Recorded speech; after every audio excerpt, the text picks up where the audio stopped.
The next question you might ask, didn't you say to shut down the engine? How can we even control the aircraft? Hello friends, welcome back. There are some interesting questions after some of you watched the A320 Tybus video and I would like to address them. First of all, thank you for your questions and keep them coming. So what if you have a Tybus on the takeoff roll? What would you do? Would you reject or continue the takeoff? There are two speed regimes during takeoff, high speed regime and low speed regime. Above 100 knots, the aircraft has transitioned to a high speed regime territory. Therefore, captains have to be go-minded unless you get a few warnings that make you want to stop. Do check out my video on A320 rejected takeoff. Remember that if the engine EGT red line is exceeded or you get a nose gear vibration, it does not mean that you should reject the takeoff above 100 knots. Back to the question, should you reject the takeoff at high speed with a tire burst? The answer is if tire failure happens between V1 minus 20 knots and V1, it is better to get airborne. Go and reduce the fuel load, make your aircraft lighter and come back and land. You should only consider rejecting the takeoff if you get serious engine abnormalities caused by debris from your tires. So now we dive into landing with abnormal landing gear procedures. First, determine is your gear really down? On the ECAM wheel SD page, check that there are 3 landing gear green indications. One green triangle is enough to show you that the gear is down and locked.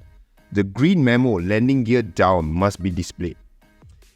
If one gear is not down locked, then perform the landing with abnormal landing gear QRH procedure. It is always better to land with any available gear than to land with no gear. Reduce your weight. Consider a fuel imbalance. For example, if your left main gear is not deployed, try landing with a lighter left wing. You can keep it up for a longer period of time and delay the time for engine contact with the ground. Foaming the runway is not a requirement, but you may consider it if ATC brings it up. Okay, now this is important. Ground spoilers will not be armed. Why? You want to maintain as much roll authority as possible while landing. If the ground spoilers extend, the spoilers themselves cannot act as roll surfaces.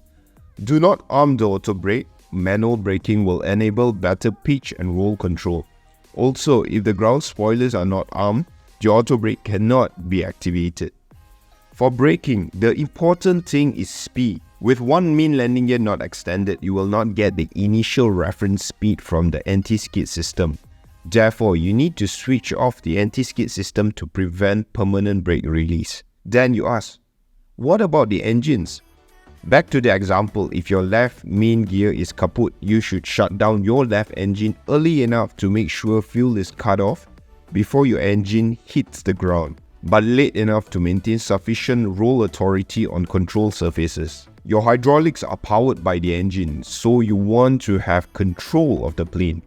3 things to bear in mind: you have to maintain the runway axis. Guide the aircraft to the center line. Second, one main gear is abnormal. So as much as you can, prevent the engine from touching the ground on your first touchdown. Imagine if your engine touches down first, your aircraft will be spinning wildly. Lastly, you want to have control of the wings and pitch attitude. Try to maintain wings level and hold the pitch attitude as long as possible. The next question you might ask, didn't you say to shut down the engine? How can we even control the aircraft? Remember that hydraulic power remains available up to approximately 30 seconds even after you shut down the engine. Here are some recommendations Airbus has given us to switch the engine masters to off. If your nose gear is abnormal, shut down the engine just before nose impact. If one main gear is abnormal, shut down the engine at touchdown itself. If both main landing gear is abnormal, then shut down the engine during flare before the aircraft touchdown. The next question you might ask, why we should not use reversers? If one main landing gear is abnormal, we do not want the ground spoilers to extend, so we should not use the reversers. If the nose gear is a problem, we will not use the reversers because we do not want the nose down effect that is caused by the reversers. Push all engine and APU fire push buttons when the aircraft has stopped. In the next part of the video, we will go through the QRH checklist step by step.